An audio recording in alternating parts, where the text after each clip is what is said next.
I get this one comment constantly where people are asking me, should I sell my Bitcoin? Do you think we're at the peak? Do you think I should sell my Bitcoin and buy back later where it's going to be uh, a tenth of the price, a fifth of the price, 20% off, 30, 50% off?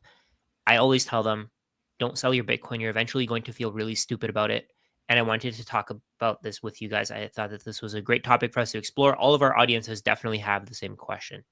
Yeah. It's really interesting that you just said people will feel really stupid about it, because I think that's what they're afraid of. They're afraid that they're going to feel stupid when there's a drawdown. Oh, I should have sold at the top, right? Like they're going to have regrets for not selling, and then they're going to have regrets for selling as well. Like it's like an ego thing. You need to like remove emotion. You got to just realize what it is you have, build conviction on the asset itself, realize that Bitcoin is inevitable, that it's sucking in all capital, and that if the price goes down, it's because the price of everything is going to go down because liquidity is being sucked out of the system. It tracks global M2 like crazy. And if you think you can time that, like, I don't know. I just always say good luck, to all the traders out there, good luck, because it's, we'd all be rich beyond our wildest dreams if we could time anything, right? So it's a lot harder than people think it is. Yeah. I think one of the bigger problems out there is that there's just so much information now, so much content about Bitcoin, about the stock market. I get emails all the time from people. It's like, I watched a couple of videos saying that YouTube or Bitcoin's probably going to drop down to 80K here in the next couple of months. Should I wait to buy? And I'm just like, okay, they don't know anything for sure. Like nobody has a crystal ball here. I think that the example that I think of when we talk about trying to time things and feeling like a dummy. So back in 2021, when I was living in the city, I had a rental home there. And that's kind of around the time I started learning about Bitcoin. And once you get to a certain point in Bitcoin, you're like, okay, I want to sell everything. I just want to hold Bitcoin. And so I did. And that's when the price was going up. So I'm like, you know what? I'm going to cash out on this rental. I'm going to buy some Bitcoin. I think the price was around 60,000 at the time. So I sold my rental home. I bought Bitcoin pretty much at the top of the last cycle. And then a couple months later, Bitcoin was worth about 30 grand. And so I was always thinking, like, why didn't I just wait? Why didn't I just wait a couple months? Why shouldn't I have known this? Like, what a dummy.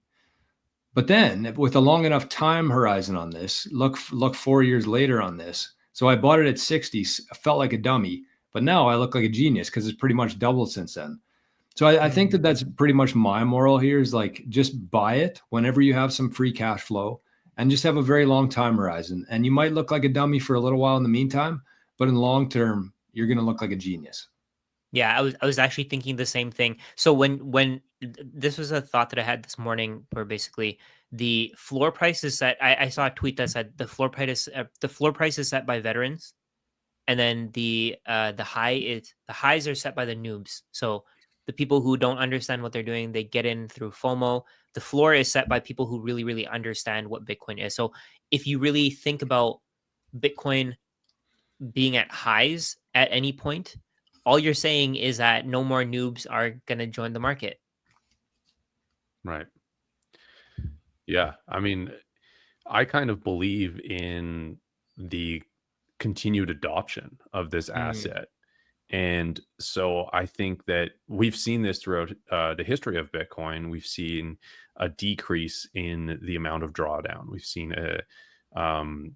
seen just basically the idea that, that floor price is continually going up. The hash rate is going up. These two things are correlated. And I just don't, I just think that, again, just timing it is just going to be incredibly difficult. Yeah.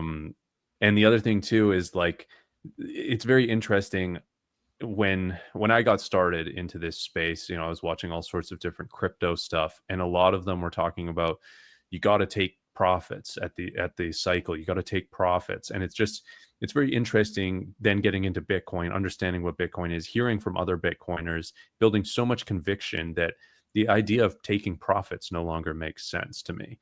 Because what am I taking profits into?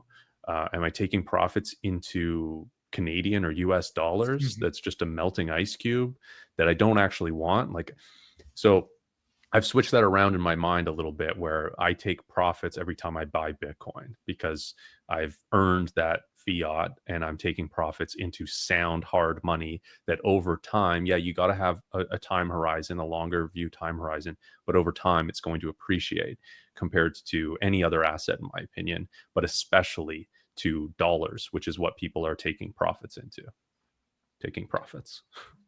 Yeah, and I think taking profits, we should probably differentiate here between spending and selling, right? Because if you're pretty much all in on Bitcoin, like I'm sure the three of us are, as close as we can be anyways to being all in on Bitcoin, then you're gonna have to spend some because life is very unexpected. There's things that come up, whether it's a new water heater, whether it's a blown tire. When you're all in on Bitcoin, you're gonna have to spend some Bitcoin eventually. So there is a big difference there between having to spend it for something that you need versus like selling it to have fiat, right?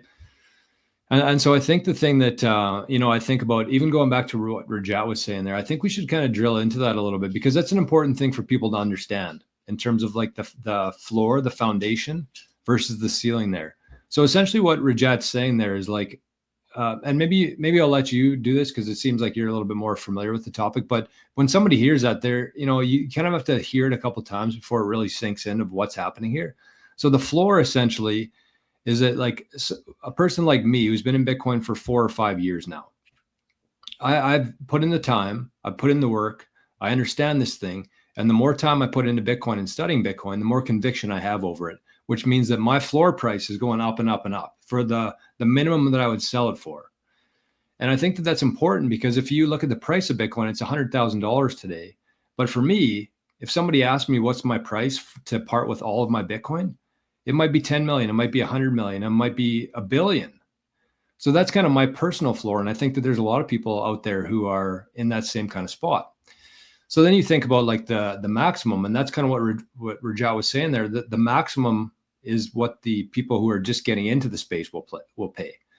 So the $100,000, if that's what we're talking about being the price today, that's essentially what somebody who's just getting into Bitcoin is willing to pay. They don't have any sort of knowledge. They don't have any conviction over this thing. That's what they're willing to pay for it. And then as they grow into it, their floor starts getting much higher as well.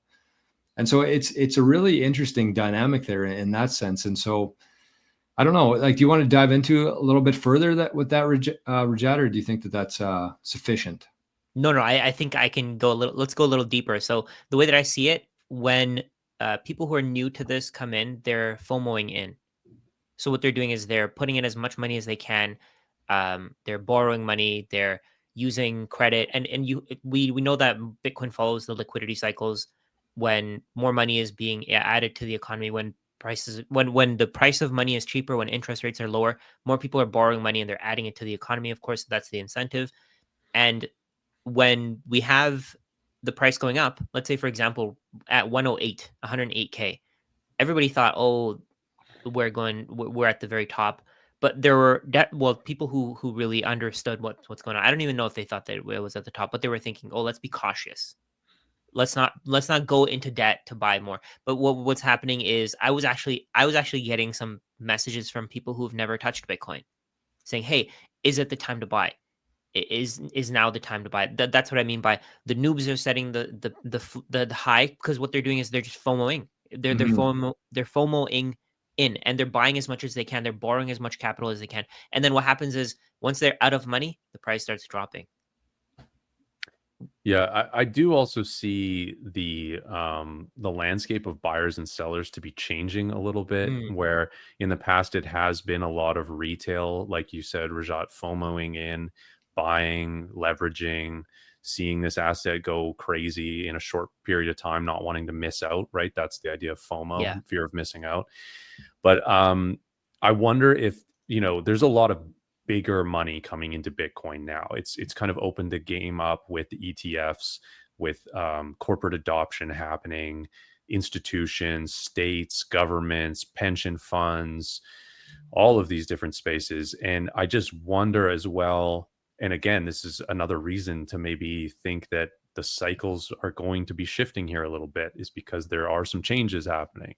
Um, I just wonder, are they going to be uh, selling as rapidly if there is a drawdown, or are they going to hold? Because that's what creates this volatility upward, is FOMO in, but kind of, I guess, the opposite, or FOMO out or something, is what creates the massive spike down. Because in 2017 we had that blow off top, um, which created a huge drawdown, right? It's kind of like, the higher it goes, the lower it can go in comparison. Um, so I just wonder if maybe the people getting into this space are realizing a little bit more. Institutions have to do a little bit more due diligence than just a random person that downloads whatever crypto casino and throws a few $100s in. But there is a little bit of degeneracy within Wall Street and institutions as well. So it's a little bit of a mixed bag. But I do think possibly that we'll see less of a downward cycle because of the people getting into the space now. I think Wall Street probably has the biggest degenerates, Yeah, with right? the most capital. Yeah, Yeah. It is probably. it is totally different. Like, even if we look back 4 years, the last time we had a halving cycle and what kind of played out from there, we're just kind of going through that right now, which is why it's the most exciting time in Bitcoin history is right now. But if you compare it to 4 years ago, like, who's buying this stuff? And you guys said, like, retail is very emotional. That's what causes the swings, is people panicking on the way up and panicking on the way down. That's what causes such volatility there. But if you compare today to 4 years ago, like, the Bitcoin that's being held today versus 4 years ago is much more less emotional, much less emotional. Like, the coins that Sailor pulls off, the coins that BlackRock pulls off, the coins that pension funds pay off when countries start buying it, those are going to sit there for a very long time. And the Yeah. longer those stay inside of their possession and aren't on the market anymore, the volatility should inherently go down. Hmm. I mean, as long as the demand keeps going up with the supply locked up, the price will rise. But essentially, or inherently there too, is the volatility will come down eventually, which is going to be good and bad for people. I mean, some people very much welcome volatility, like Sailor. He actually wants volatility for Bitcoin and for his company. Some people are terrified of it. It really depends where you are in your life, how close to you are to retirement, and what kind of needs you have there. So that's I got one more thing to share here, just in terms of this, because I want to think about this in a different way. But as I bring it up, Rajat, you got anything to add there? Yeah, I just wanted to go back to the spending versus taking profits. Spending is more like improving your lifestyle. Taking Yes. profits is having the expectation that you're going to be selling and then the price is going to come down. Basically, what you're doing is you're making a bet that pieces of paper that can be printed out of nothing will appreciate in value over this asset that nobody can create more of. That's the differentiator for me, at least. That's how I see it. If I'm taking profits, I'm thinking that Bitcoin's price is going to come down. I'm making a bet. I'm actually making an investment decision by selling it based on, I mean, really nothing. You don't know. Just being let's be logical here. 99% of people have no allocation. So more and more people are going to keep coming into Bitcoin for a very long time. I think decades. I don't think this is even close to done yet. I think people are going to be adopting Bitcoin for decades, and then they're going to continue to adopt Bitcoin because more people are born every day. More A bigger base is being formed every single day, and the people who are born today haven't even lived a life without Bitcoin in existence. So Yeah. Yeah, and that's I, important too. Yes, 100%. Go ahead, Forrest. I got a couple quick things there before you, Jor. Yeah. Um, you mentioned volatility decreasing.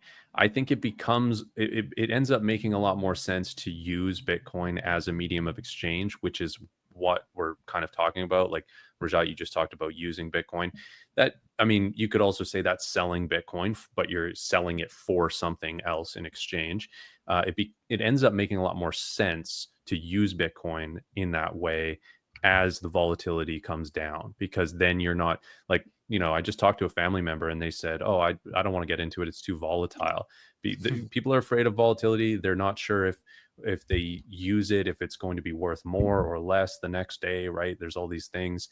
And then the other quick thing I'll add there is that there's tax consequences to selling Bitcoin as well. So if you're thinking of taking profits and selling Bitcoin, you're going to get hit with tax. And then you're probably going to want to buy back in. How great are you at timing the market with buying and selling? And then you have to take into account the tax consequence of those actions. You're probably just better off holding it. Let's be serious there. Yeah, and it really does depend on what you need it for. And I think that people should get in, if they're getting into Bitcoin now, they should kind of have that in mind. Is like, if I'm taking $1,000 that I might need next month for groceries and buying Bitcoin, that's a problem. That's when you have to worry about the volatility of it.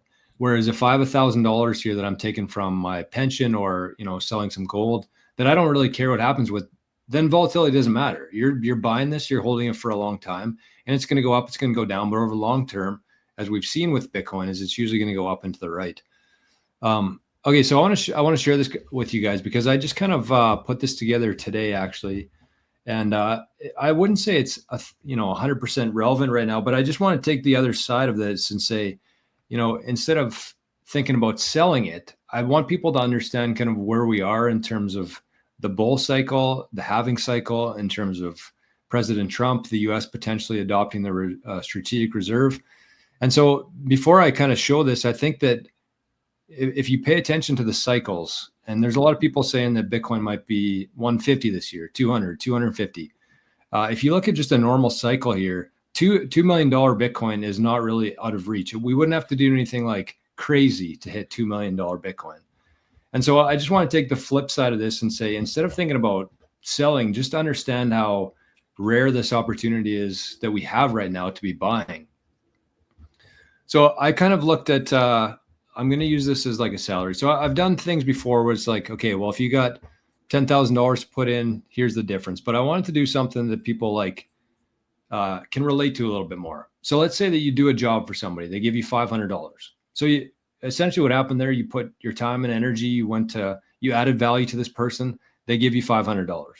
Or you go to your work for 2 weeks, you go to your job, after your taxes, after your expenses, you have about $500 left over.